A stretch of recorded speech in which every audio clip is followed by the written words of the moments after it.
welcome back to my channel. Today I'm going to be making another origami video, and it's about an airplane, and I'm going to make a paper airplane which is not the normal one. I mean, it's going to have a design change. So let's just get started with the video.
So we have done with it, and the tutorial is over. So this design changes. Actually, there's a tail here actually, so that when it flies, it looks more cool.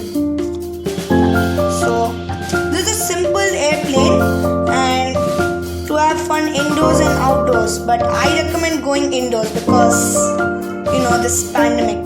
So anyways, thanks for watching. Like, share and subscribe, and just share it with your friends and family. Okay, thanks for watching. Bye guys.